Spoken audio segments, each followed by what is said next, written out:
hindi pa man po nagsisimula ang campaign period, ramdam na po agad ang mainit na tapatan ng ilang kilalang personalidad sa darating po na 2013 elections. At ngayon pa lang po, isa na pong insidente na election-related violence ang naitala sa Zamboanga del Sur, kung saan 4 po ang patay sa enkwentro ng dalawang magkalabang grupo. Balitang hatid ni Ivan Mayrina. Kasama ang mga taga-suporta sabay na naghain ng Certificates of Candidacy sina Manila Mayor Alfredo Lim at katandem niyang si Manila Councilor Lou Veloso. It will be a good fight. He's a deserving candidate and it will be a friendly fight. Hindi ako tatakbo, hindi ako confident. Okay. I'm running to win, not to lose. May tila pasaring naman ang ilang taga-suporta niya sa mga kalabang si dating Pangulong Joseph Estrada na ngayong taon lang lumipat sa Maynila. Ito po yung tunay na taga-Maynila. Ha?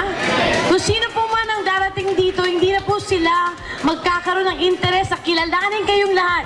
Ayaw naman itong gatungan ng alkalde na may simpleng mensahe kay Erap. Good luck. Good luck sa kanya. Sa Cavite naman, bumigat ang daloy ng trapiko sa dami ng mga taga-suportang sumama sa paghahain ng COC ni Naimos Congressman Erineo Ayong Maliksi at kanyang running mate na si Jay Lacson na mula rin sa Liberal Party. Naroon din ang ama ni Jay na si Senador Ping Lacson. Sa aming kampo, never na nag-resort kami sa mga foul na pangampanya. Nireklamo namin ng maayos ang aming kampanya, yung mga programa sa bayan. At ang bayan ang aming pinagdidesisyon. Mas maganda ho yung mas maraming pagpipilian. Presenta ho namin yung mga kanya-kanya ho naming sarili. And then yung mga botante ho, sila ho ang humusga. Nangako naman ang makakalaban nilang sina Governor John Vic Remulla at Jolo Revilla ng Partido Lakas Magdalo na pamilya lang ang kanilang isasama sa paghahain ng COC sa Biyernes.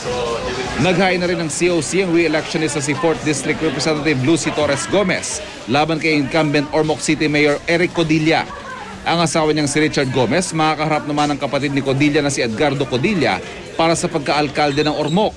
Sa lalawigan naman ng Aurora, naghain na ng COC si Senador Edgardo Angara na sasabak sa gubernatorial race laban kay Vice Governor Gerardo Noveras. Sina Laguna Governor E.R. Ejercito at Board Member Angelica Jones naman, parehong posisyon pa rin ang tatakbuhan. Makakalaban ni Ejercito si Laguna 4th District Congressman Edgar San Luis, habang board member din ang tatakbuhan ng komedyanteng si Dennis Padilla. Ang anak naman ni dating Chief Justice Hilario Davide na si Attorney Junjun Davide, sasabak sa karera sa pagkagobernador ng Cebu kontra kay 3rd District Representative Pablo Jan Garcia. Masusi na ring binabantayan ang mga insidente ng election-related violence.